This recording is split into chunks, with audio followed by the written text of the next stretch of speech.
Hello student, welcome back to my channel. तो पिछली video में हमने पढ़ा था ऑब्जेक्टिव और एडवांटेज। ऑब्जेक्टिव और एडवांटेज के पॉइंट्स लगभग सिमिलर थे, उन दोनों के पॉइंट्स सेम थे, तो वो हमने पिछली वीडियो में पढ़ लिया। उम्मीद है आपको अच्छे से समझ आया होगा। आज हम पढ़ेंगे लिमिटेशन ऑफ अकाउंटिंग। इसका फर्स्ट पॉइंट है accounting is not fully exact. In accounting, various assumptions are made. Some estimates are also made for ascertaining profit. Example के लिए हम लेंगे estimated life of assets. Example से हम समझते हैं कि इस पॉइंट का क्या मतलब है। जब हम बिज़नेस स्टार्ट करते हैं, बिज़नेस में हमारी एसेट्स होती हैं, बिज़नेस में हमारी बहुत सारी लायबिलिटीज़ वगैरह भी होती हैं, बट इस पॉइंट में हम एसेट्स की बात करेंगे। जब हम कोई मशीनरी खरीदते हैं तो वो उसकी वैल्यू 5 लाख है और उसकी लाइफ हमें 5 साल मान लेते हैं हम, वो 5 साल चलेगी। पर ये बात हमें किसने कही कि वो 5 साल ही चलेगी? हो सकता है वो 2 साल में ख़राब हो जाए, हो सकता है वो 6 साल चल जाए, 7 साल चल जाए।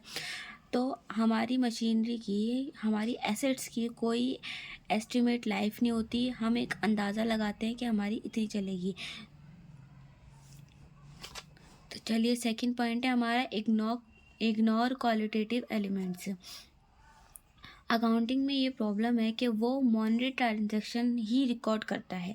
सिर्फ accounting record only monetary transaction, only skills of human resources, honest employees working with their full dedication are not record. मतलब जो हमारी मनी वैल्यू है जो जिन चीज़ों को हम मनी में कन्वर्ट कर सकते हैं, सिर्फ उन्हीं ट्रांजैक्शन को अकाउंट्स रिकॉर्ड करता है। बाकी ह्यूमन स्किल्स हैं और एम्प्लॉय की ऑनेस्टी है, ईमानदारी है, और ऑनेस्ट एम्प्लॉय किस तरीके से काम कर रहा है, कैसे काम नहीं कर रहा है, ये सब अकाउंट रिकॉर्ड नहीं करता। ये सबसे बड़ी लिमिटेशन है अकाउंट की। अब हम नेक्स्ट देखते हैं पर्सनल बाइज। पर्सनल बाइज में है हमारा which method of accounting is adopted, which method of depreciation is adopted, it leads to personal bias among managers. अब पर्सनल बाइज का मतलब समझते हैं। हमारे अकाउंट्स में बहुत सारे मेथड होते हैं अकाउंट को करने के, अकाउंट बनाने के, अकाउंटिंग करने के बहुत सारे अलग अलग मेथड होते हैं, जिसमें हमारा डेप्रिसिएशन होता है। डेप्रिसिएशन में भी बहुत सारे मेथड होते हैं, ये मैं आपको अभी बता के नहीं उलझाऊंगी वरना आप कंफ्यूज हो जाओगे। डेप्रिसिएशन के मेथड हम प्रैक्टिकल क्वेश्चन में पढ़ेंगे, बट डेप्रिसिएशन के बहुत सारे मेथड होते हैं, जो अलग अलग मेथड होते हैं। अब हमारी बिजनेस है, कंपनी है, कंपनी में हमारे मैनेजर्स हैं, तो बहुत सारे मैनेजर्स होते हैं एक कंपनी में। तो एक मैनेजर कोई पहला वाला मेथड बोलेगा, दूसरा मैनेजर दूसरा मेथड बोलेगा, तो किसी एक की ही मेथड हम अपने बिजनेस में रख सकते हैं तब। तो उसकी वजह से लड़ाई झगड़ा हो जाता है बात। तो इसलिए हमारे पर्सनल बाइज होते हैं, मैनेजर्स के बीच में लड़ाई हो जाती है क्योंकि किसी एक की सुनी जाती है और कोई एक मेथड ही रखा जाता है इस वजह से। और अकाउंट में बहुत सारे मेथड होने की वजह से मैनेजर्स में भी लड़ाई हो जाती है। ये हमारा पर्सनल बाइज है। अब हम नेक्स्ट पॉइंट देखते हैं, it ignore the effect of price level changes. Accounting statements are prepared of historical cost. We all know value of money changes, but accounting presumes that value of money remains stable. Due to this, accounting information is not showing correct results. Accounting कभी भी value change नहीं करता।